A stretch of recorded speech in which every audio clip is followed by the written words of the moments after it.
When life tightens its grip, when everything seems to close in at once, and the pressure feels unbearable, that's when survival isn't optional, it's essential. You don't get to coast through hard seasons. You either stand or you break. You either face it or you fold. But what separates those who keep moving from those who collapse under the weight? It's not talent. It's not education. It's not even luck. It's strategy. It's mindset. It's resilience forged in discipline. There are things you must do, non-negotiables, if you want to make it through tough times with your head held high and your future still intact. These aren't fancy tactics or temporary fixes. They're foundational. When everything else is shaking, these are the anchors that keep you grounded. These are the habits, the decisions, the shifts in perspective that turn survival into strength. This isn't theory. This is what it takes. When the lights go out, when the noise gets loud, when the pain is real, this is what you hold on to. You must take control of your mind. When life gets hard, your greatest enemy isn't the outside pressure. It's your internal dialogue. It's the voice that says, I can't handle this. This is too much. It's not fair. And if you let that voice lead, it will take you somewhere dark, somewhere weak, somewhere you do not want to go. Tough times are a test of mental discipline, because when the world outside starts shaking, your only chance is to make sure the world inside stays solid. You can't afford to let your thoughts spiral. You can't afford to give fear a seat at the table. You have to fight to protect your focus, your beliefs, your standards. This doesn't mean pretending everything's okay. It means choosing what kind of energy you're going to fuel. Are you feeding panic, or are you feeding clarity? Are you running stories that make you weaker, or are you speaking truths that give you strength? Your mind can either be your worst enemy or your greatest ally, but it won't choose sides. It'll follow your lead. That means you have to lead it. You have to direct it. You have to tell it where to go when everything around you is trying to pull it into fear. You do that by becoming aware of your thoughts, catching them in the moment, questioning them, challenging the lies, replacing them with something stronger. You do it by being deliberate about your language, the way you talk to yourself when no one else is around. Because in the silence, your survival is being decided. When you're in a storm, you don't need positivity. You need presence. You don't need hype. You need habits. You need to wake up and do the work before the chaos can talk you out of it. You need to ground yourself in discipline, not for results, not for outcomes, just so you don't get pulled under. Mental toughness isn't about acting strong. It's about getting real. It's about understanding that life will not stop being difficult just because you're overwhelmed. It's about being able to say, this is hard, but I'm not quitting. It's about facing the truth head on without letting it break you. You train your mind the same way you train your body. Representatives, consistency, repetition. You don't wait until things are easy to build your mental strength. You build it in the middle of the storm. You build it by choosing what you focus on, by deciding what meaning you attach to your pain, by standing guard at the gates of your thoughts. You must become the kind of person who knows how to speak power into your own soul when everything else is falling apart.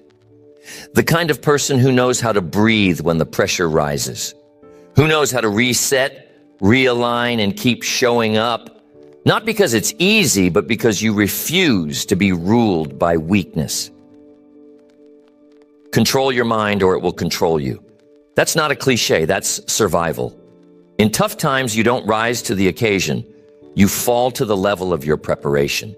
and your preparation begins in your thoughts. You must simplify everything. When life gets heavy, when the storm hits, when your energy is low and your capacity is tested, complexity becomes your enemy. Complexity drains energy. It overwhelms your focus. It feeds anxiety. When everything around you is chaotic, your power comes from creating clarity inside your world. That means cutting the noise, cutting the distractions, cutting the unnecessary.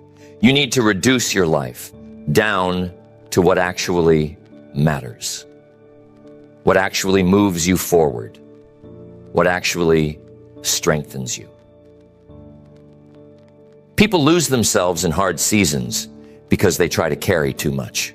They're trying to manage stress, fix everyone else, keep up appearances, chase goals, meet expectations, and all of it at once. But when the pressure is real, you don't need more on your plate. You need less. This is the time to strip things back. Get honest about what matters. Identify the few non-negotiables, the small handful of priorities that, if you keep showing up for them, will keep you grounded, will keep you strong, will keep you from unraveling. You need rhythm, not randomness. You need routine that calms your mind, structure that gives you certainty when the world feels unstable. Maybe that's getting up at the same time, moving your body for 10 minutes, journaling, taking a walk, drinking water, saying no to things you used to say yes to. Simplicity is not weakness. It's focus. It's clarity. It's strategy. It's the decision to make life lighter so you can carry what matters with more strength. In tough times, the worst thing you can do is try to live like everything's normal, because it's not. If you're in a storm, stop pretending it's summer. Stop holding yourself to standards that don't fit the season you're in. You're not giving up. You're adapting. You're choosing what gets your energy and what doesn't. There's power in saying, I'm not doing that right now. I'm not responding to that drama. I'm not chasing that outcome. I'm not trying to be everything to everyone. Because if it's not strengthening you, it's weakening you. And right now you can't afford to waste strength. Get quiet, get small, get focused. What are the 3 to 5 things that, if you just do them consistently, will keep you moving, even if it's slow? What are the few decisions you can make every day that will keep you aligned, grounded, and steady when everything else feels off? The truth is, survival isn't complicated. It's just hard. But hard gets easier when you stop making life heavier than it needs to be. When you stop chasing 10 different directions and start locking in on the few things that keep you strong. You don't need to fix everything. You don't need to achieve everything. You don't need to solve the whole storm in one day. You just need to stay steady. Stay consistent, keep breathing, keep showing up, and you do that by simplifying. Strip away everything that doesn't serve your peace, your strength, your clarity. Choose less, but choose better. And you'll find that even in the hardest seasons, you still have what it takes to endure. You must keep showing up. When everything in you wants to quit, when your energy is gone, when your motivation is dry, when your heart feels heavy, you still show up. Not perfectly, not powerfully, but consistently. There will be days when you don't want to get out of bed, days when it feels like nothing you're doing matters, days when progress is invisible and hope feels like a lie. And on those days, you still move. You still do the reps. You still take the walk. You still write the words. You still follow through. Because momentum doesn't care how you feel. Progress doesn't wait for you to be inspired. It rewards action, even small action, especially small action. People think survival means finding some burst of strength and heroically pushing through. But more often it looks like dragging yourself through a fog with no applause, no results, no clarity, just faith, just repetition, just grit. You have to decide that even if your pace slows, your presence won't stop. That even if your mood crashes, your habits won't. That even if your passion fades, your discipline will carry you until it returns. It's not about winning every day. It's about not quitting. It's about putting your shoes on when you don't want to. It's about picking up the phone when your mind is telling you to isolate. It's about pushing through one more set, one more hour, one more uncomfortable conversation.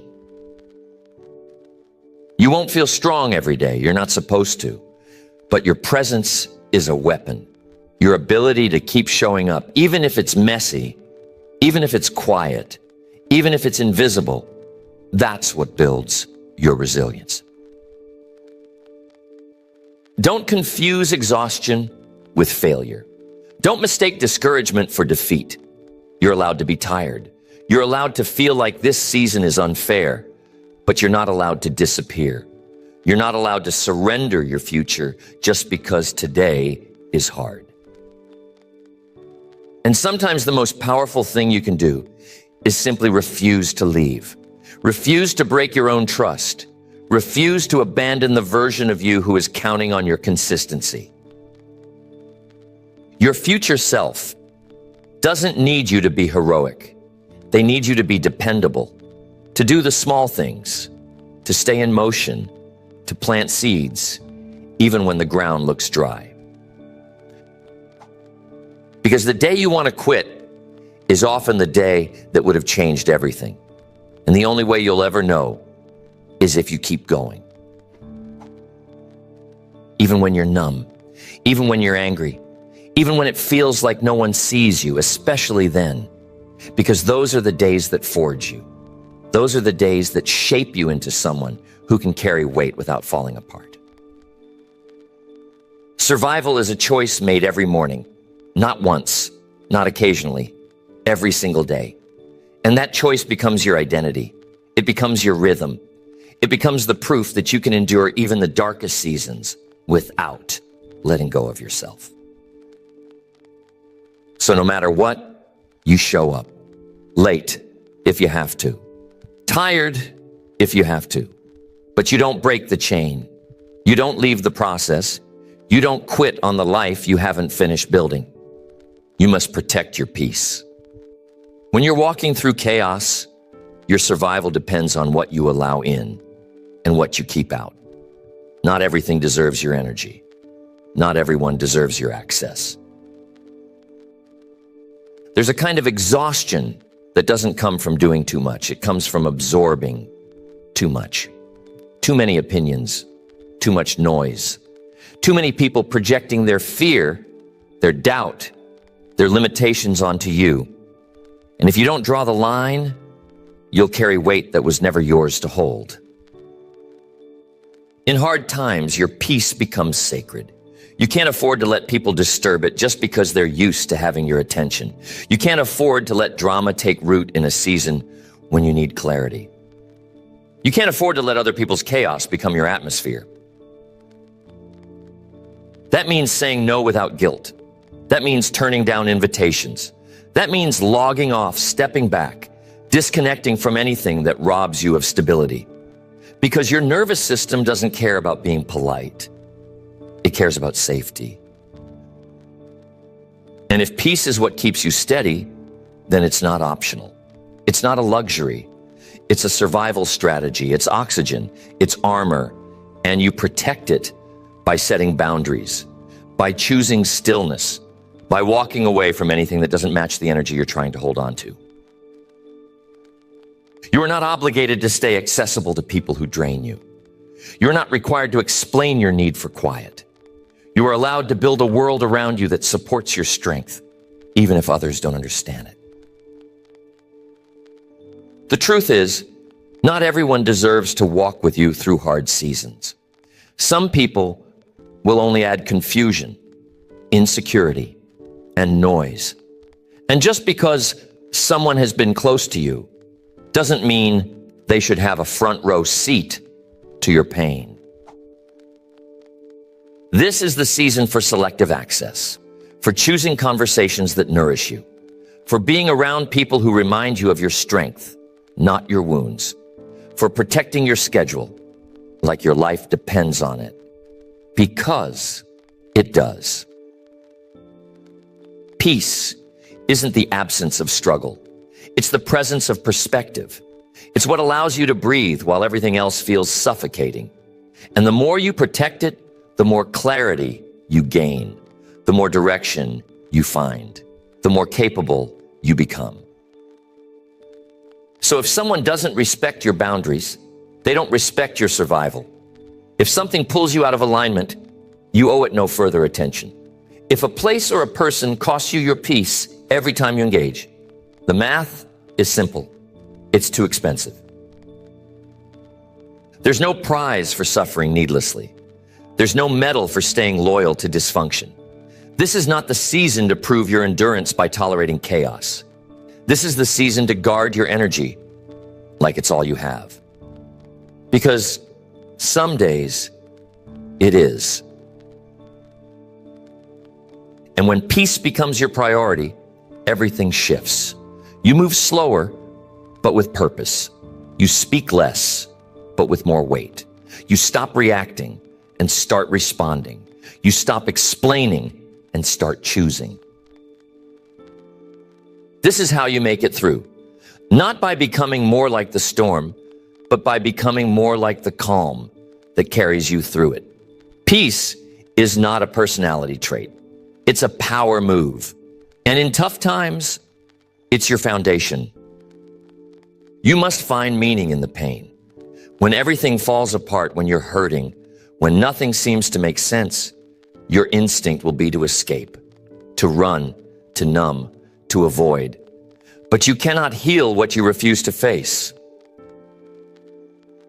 Pain isn't just something to get through. It's something to learn from. And if you don't find meaning in what you're walking through, you'll waste it. You'll come out on the other side bitter instead of better. You don't have to love the storm. You don't have to pretend it doesn't hurt. But you must decide that it will not be for nothing.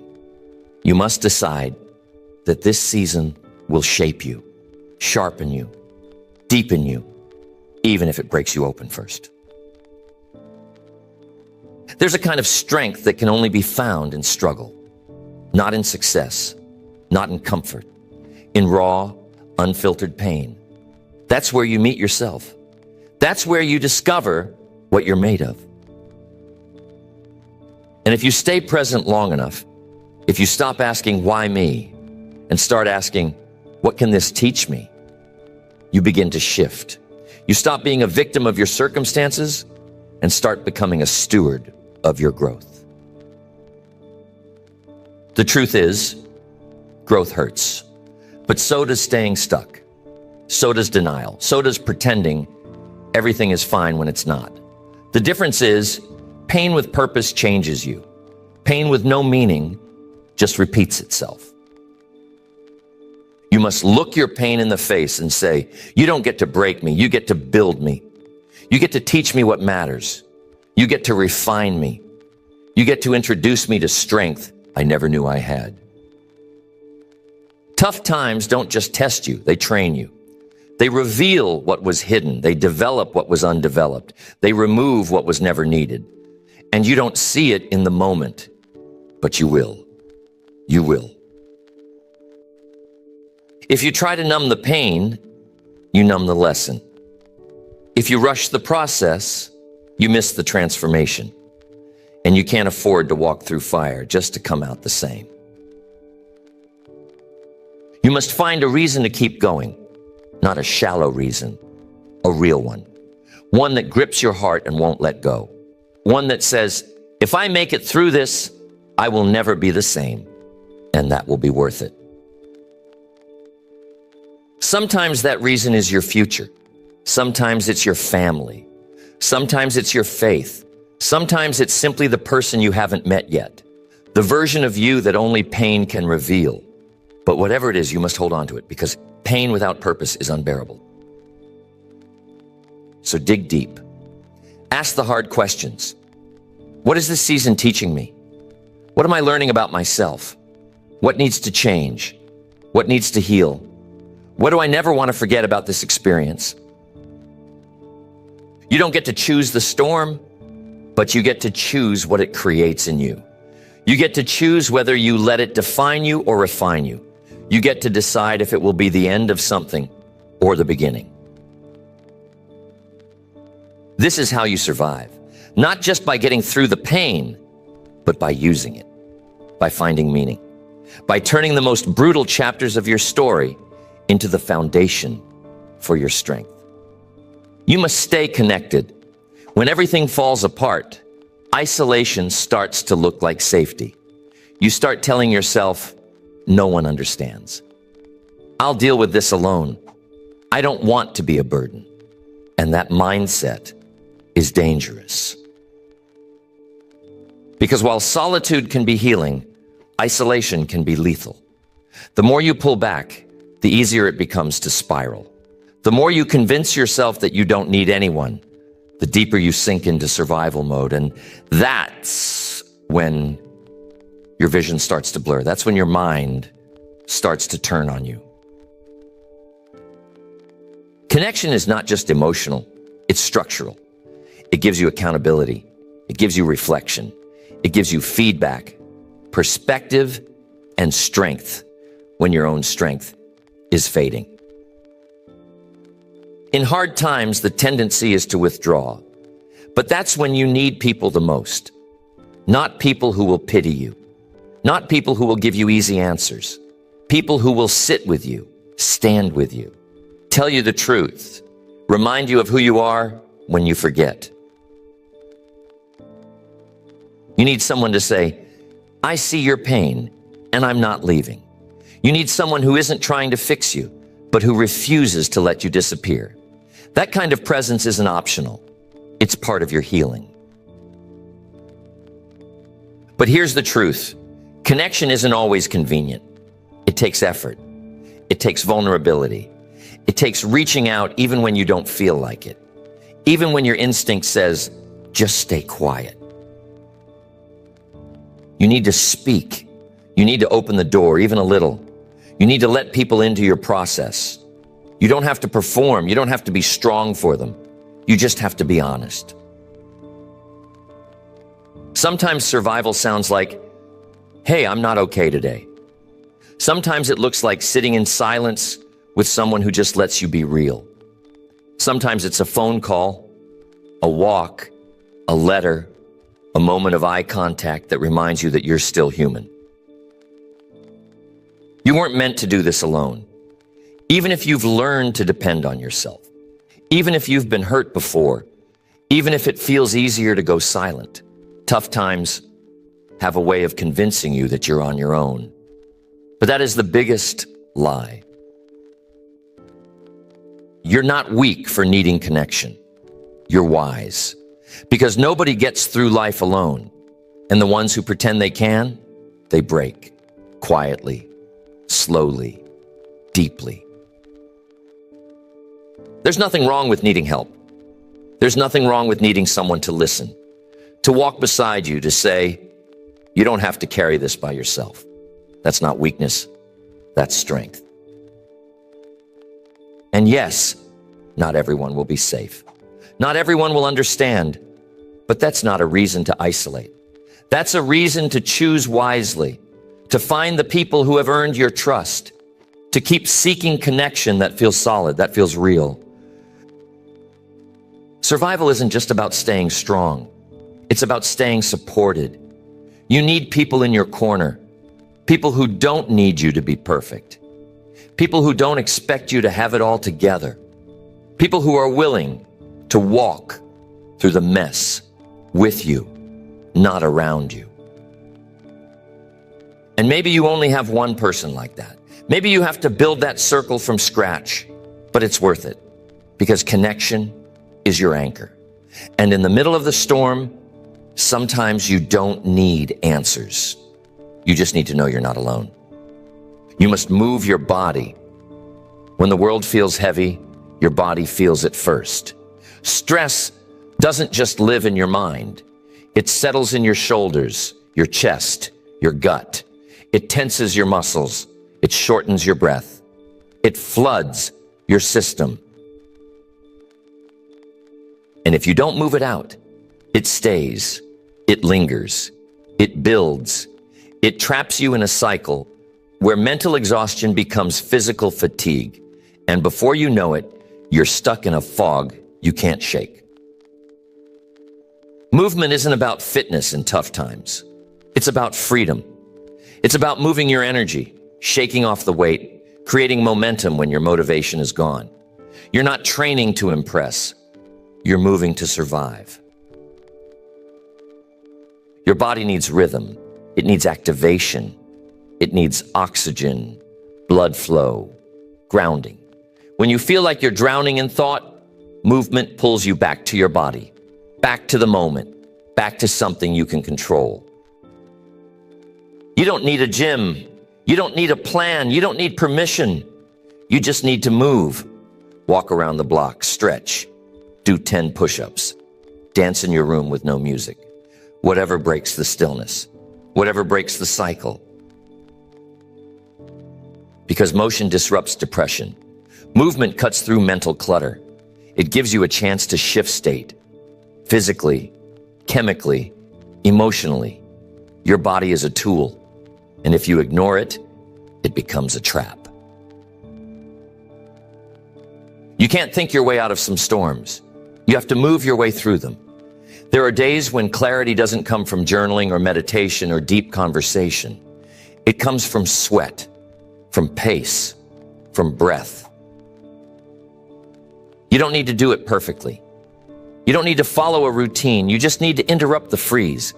You need to prove to your brain that you're not stuck, not helpless, not a prisoner of your pain. Movement is how you communicate with your nervous system. It's how you say, we're still here. We're still alive. We still have agency. And sometimes just standing up and walking across the room is a victory. Don't underestimate that. The body remembers everything, every stress, every trauma, every moment you felt unsafe. And when life hits hard, your body stores it. So give it an outlet. Give it a release. Give it a chance to let go of what it's holding. This isn't about how you look. It's about how you survive. It's about how you regulate your state when nothing else is working. It's about how you get through the next hour without collapsing. There will be days when the most spiritual thing you can do is move. Not think, not analyze, not talk. Just move. Get out of your head and into your body. Walk until the thoughts slow down. Stretch until the tension breaks. Breathe until your shoulders drop. Don't wait for motivation. Don't wait for the perfect moment. Move now. Move often. Move even when you don't feel like it, especially when you don't feel like it. Because motion creates momentum, and momentum can save your life. You must monitor your inputs. In a hard season, what you consume becomes critical. When your mind is vulnerable, when your spirit is low, you are more impressionable than you think. If you feed yourself fear, negativity, outrage, hopelessness, don't be surprised when you feel numb, anxious, or stuck. Your emotional state is directly tied to what you allow in. This is not the time to sit around, mindlessly watching the TV, or surround yourself with people who constantly expect the worst. This is the time to protect your environment like your life depends on it. Because in many ways, it does.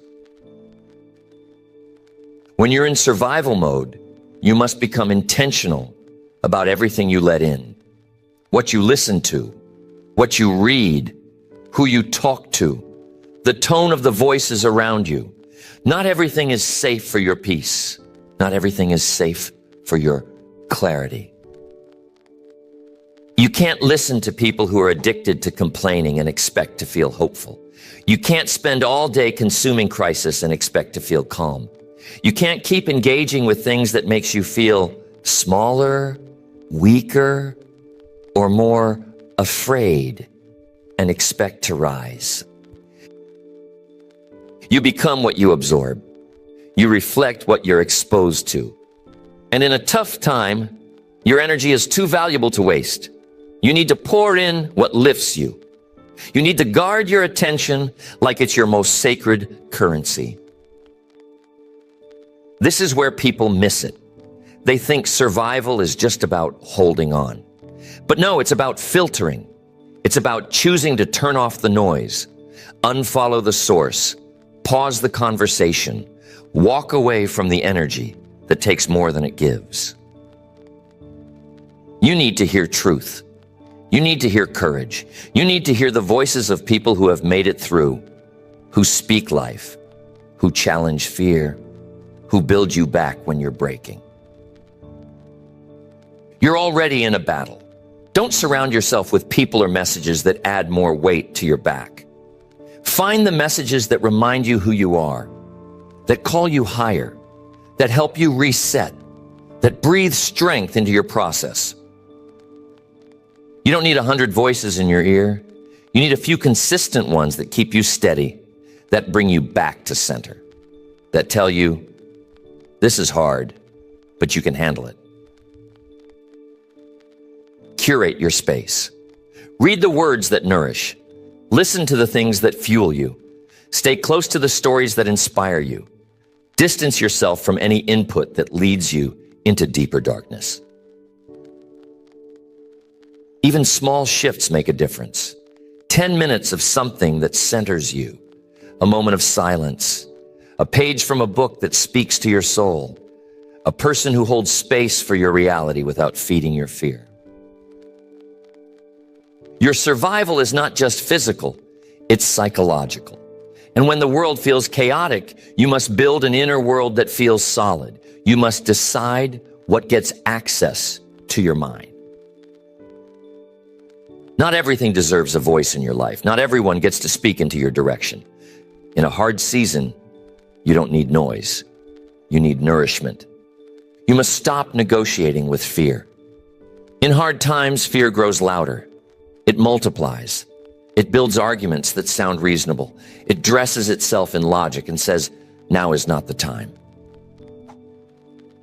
Fear tells you to play it safe, to wait, to shrink, to delay your decisions, to avoid risk, to stay where you are, even if where you are is breaking you. But fear is not a voice you can trust when the pressure is high. Fear always looks bigger through the lens of stress. And if you start making agreements with it, it won't stop with one decision. It will take everything. It starts with a single hesitation, then another. Then you're building your entire routine around comfort, around safety, around not now. And suddenly you've built a prison out of your own protection. There's nothing wrong with caution. But there's a difference between being strategic and being paralyzed. And you know the difference. You feel it in your gut. If you keep negotiating with fear, you will lose the very momentum you need to make it out. Because fear is not a fair negotiator. It only takes. It never gives. It's not there to protect you. It's there to preserve the version of you that's afraid. And if you're serious about surviving this season, that version of you cannot be the one calling the shots. You don't overcome fear by arguing with it. You overcome it by acting in spite of it, by choosing courage before you feel ready, by doing the thing you know you need to do, even while your hands shake. There will be times when the move you need to make will terrify you. That's not a sign to stop. That's a sign you're close to growth, close to freedom, close to something new. And you won't always feel bold. You won't always feel brave, but you don't need to feel it to be it. You just need to move. You just need to say, fear, I hear you, but you don't get to decide. This isn't about recklessness. It's about refusing to let fear narrate your future. It's about refusing to let your next step be dictated by your worst case scenario.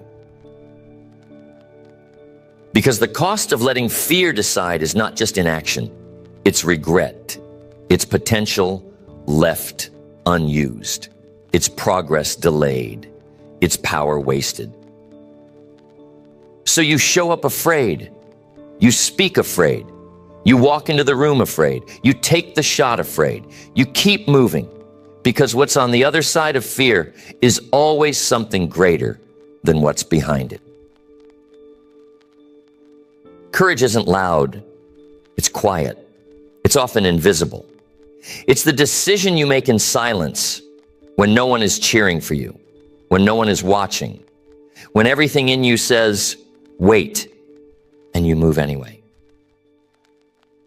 If you want to survive this season, you have to get used to fear being in the room. But you don't hand it the mic. You don't let it drive. You let it sit quietly in the back while you go build the life it told you couldn't have. You must keep your vision alive. In hard seasons, it's easy to lose sight of where you're going. It's easy to become consumed by what hurts, what's missing, what's uncertain. But if you let the present pain eclipse the future you're building, you'll forget why you started. You'll forget that this season is a chapter, not the whole story. And when you forget your vision, survival starts to feel pointless. You must remind yourself why this fight matters, why your healing matters, why your growth matters, why it's worth waking up, showing up, trying again, even when it doesn't feel like anything is changing. You don't just need discipline in tough times. You need direction. You need something to aim for, something to hold on to when the progress is invisible, something that pulls you forward when you can't push yourself anymore. Your vision doesn't have to be grand. It just has to be clear. It has to mean something to you. It has to touch something real in you. Otherwise, when it gets hard, and it will, you'll drift, you'll settle, you'll shut down. You need to remember the future you're protecting, the person you're becoming, the standard you're setting, the people you'll impact, the story you're rewriting. You don't need motivation. You need conviction. You need a vision strong enough to make the suffering mean something. You need something so real, so rooted, that it makes your current struggle feel temporary, even when it's relentless. You don't build vision from comfort. You build it in chaos, in pain, in fog, in failure. You build it by lifting your head, even when your heart is tired, and saying, I'm going somewhere. I don't know how yet, but I refuse to stay here. You speak your future out loud when your reality says you're lying. You hold the picture of your next chapter in your mind like it's oxygen. You stop waiting for proof. You decide to believe before you see. That's what makes vision powerful. It's not a snapshot of what is. It's a blueprint for what will be. And in tough times, it's the only thing strong enough to pull you through. This is not about delusion. It's about direction. It's about staying aligned with what matters when everything else is screaming for your attention. Write your vision down. Speak it daily. Revisit it when your hope runs dry. Don't just think it. Build around it. Build your schedule around it. Your boundaries, your habits, your people. When you're tired, your vision will remind you why rest matters. When you're discouraged, your vision will remind you that this pain is part of something bigger. When you feel like quitting, your vision will whisper, not yet. You survive tough times by refusing to live only in the present moment. You plant one foot in your current reality and the other in your future. And every step forward is a declaration. I'm building something. I'm going somewhere. I'm not done yet. You've made it this far for a reason. Not to stop, not to collapse, but to stand, to strengthen, to step into what comes next with more clarity, more truth, and more resilience than you've ever had before. Tough times are real, but so are you. And your survival was never about being the strongest.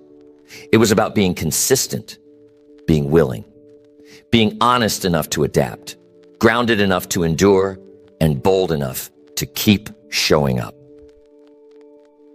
You don't need to be perfect. You don't need to have all the answers. You just need to do the next right thing, and then the next, and then the next. That's how you make it through. Hold on to your principles.